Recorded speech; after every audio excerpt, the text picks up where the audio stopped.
Ini pelajaran dari Majnun lagi, bahwa cinta itu kebebasan.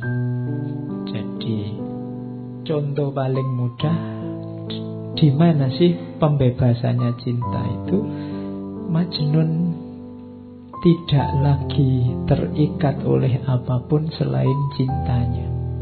Dia rela kehilangan bahkan keluarganya, apalagi posisinya sebagai putra mahkota, apalagi kedudukannya, teman-temannya. Dia enteng saja melepaskan semuanya. Itu menunjukkan bahwa cinta itu membebaskanmu dari apapun. Bahkan contoh paling kecil lagi, bahkan membebaskanmu dari dirimu sendiri. Cinta membuat orang tidak egois. Kalau masih egois, masih belum cinta. Masih egois itu kan masih berpikir tentang dirinya sendiri terus. Perhitungan apa yang enak, apa yang menguntungkan bagiku. Tapi orang yang jatuh cinta tidak. Makanya katanya Majnun, cinta itu membebaskan manusia. Kalau kita semua menggunakan relasi cinta, mungkin hari ini nggak sepanas ini, nggak sesumpek ini.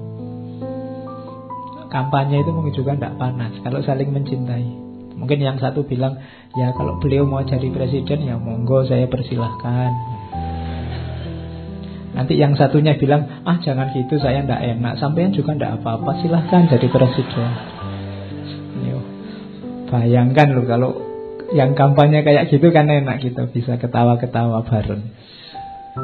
Oke, sekarang kan saling rebutan. Kalau cinta saling membebaskan. Oh, yang pernah jatuh cinta kemudian patah hati bisa memahami ini. Kesedihanmu itu yang luar biasa itu, itulah yang menghidupkanmu lewat kenangan-kenangan, memori-memori. Indah loh. Kenangan itu kan membuatmu kangen, membuatmu rindu, membuatmu ingin ketemu lagi, ingin hidup sebelum bersama dia. Jadi cinta itu sakit, tapi sakitnya cinta itu ngangeni. Loh, iya kan? Makanya mantan yang paling heboh itu kan mantan di dunia cinta. Kalau mantan mahasiswa, mantan murid itu biasa-biasa aja. Oke, jadi itu pelajaran bahwa cinta itu membebaskan. Nah, ini dari Majnun lagi, tentang pelajaran tentang jarak. Cinta itu paradok. Bila dekat rumahnya Laila, aku merasa terbebani. Tapi bila aku jauh darinya, aku merasa sedih. Sehingga dekat maupun jauh, bersemayam rindu dan gelisah. Sehingga jauh maupun dekat, hanya dia di angan. Jadi ini logika jarak. Kita sama Tuhan kan juga begitu. Dekat sama Tuhan ada tanggung jawab, ada beban-beban. Jauh sama Tuhan itu menggelisahkan. Kamu mungkin agak ngeri-ngeri, Pak, kalau saya dekat terus sama Tuhan, nanti buka HP harus hati-hati, gak boleh buka yang gitu-gitu. Nanti bohong dikit gak bisa, sholat harus tepat waktu, puasa harus sholat tahajud.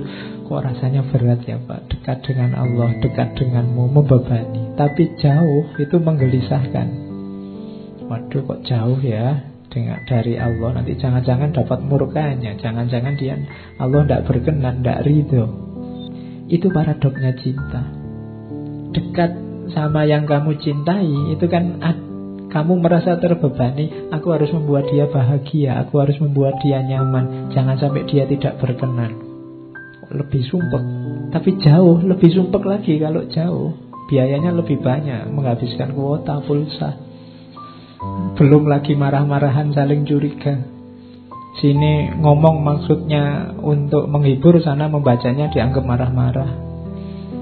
Wong yo tulisan itu kan ndak ada ekspresinya. Nah, itu kan jauh. Jauh menggelisahkan, dekat memunculkan beban. Tapi tenang saja Laila, cintaku ndak hilang meskipun kamu jauh. Padahal sebenarnya lebih enak kalau kamu dekat. Nah, itu pelajaran selanjutnya dari Majnun tentang jarak. Ini nanti pelajarannya banyak. Kamu malam ini diajari orang gila. Karena mungkin kalau orang waras susah ngajari cinta. Orang waras kepentingannya banyak. Melakukan apa-apa sering tidak tulus. Beda sama orang gila. Apalagi gila karena cinta. Pelajaran selanjutnya, itu syairnya terkenal sekali. Amurru alat diyari diyaru layla, uqabbilu dhal jidar wa dhal jidar, wa ma hubbud diyar syahfana qalbi, walakin hubbu man sakanat diyar. Jadi Majnun ini hobinya apa? Kalau pas sepi tidak ada orang, dia mengendap-endap datang ke rumahnya Laila, nempel di dinding terus menciumi dinding rumahnya Laila. Jadi aku berjalan amurru alat diyar, aku berjalan melintasi rumahnya Laila. Terus kucium dinding itu, kucium dinding itu. Semua sudut-sudut rumah, dinding-dindingnya diciumi. Cinta di dadaku bukanlah untuk dinding rumah, namun cinta pada siapa yang tinggal di dalamnya. Ya kalau tidak tahu rumahnya, ya nanti dinding kampus. Loh iya loh. Jadi kalau pas lagi kuliah itu kamu bisa nyiumi dinding. Nanti kalau ada dosennya lewat, ngapain? Saya tidak menyiumi dinding ini, tapi yang sedang kuliah di dalam, gitu. Oke.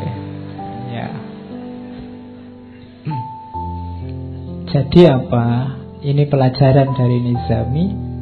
Kalau kita jatuh cinta, maka semua yang berhubungan dengan yang kita cintai pasti juga kita cintai, kita hormati, kita hargai, jadi berharga. Berarti apa? Kalau kita cinta sama Allah, pasti kita juga memuliakan dan menghargai semua yang berhubungan dengan Allah. Apakah itu manusia, apakah itu binatang, tumbuhan, alam semesta. Konsekuensi dari mencintai Allah pasti mencintai semuanya, karena dalam semuanya ada tanda-tanda kehadiran Allah. Temboknya Laila adalah tanda adanya Laila. Maka semua orang, semua makhluk harusnya juga kita cintai. Kalau orang ngaku mencintai Allah tapi masih ada yang dia benci di alam ini, padahal semua yang ada di alam semesta ini adalah tanda-tanda kehadirannya Allah, berarti sebenarnya dia belum terlalu cinta.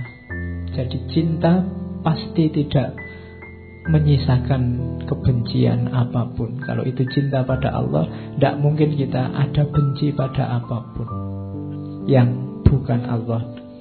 Karena yang bukan Allah itu kan juga berhubungan dengan Allah.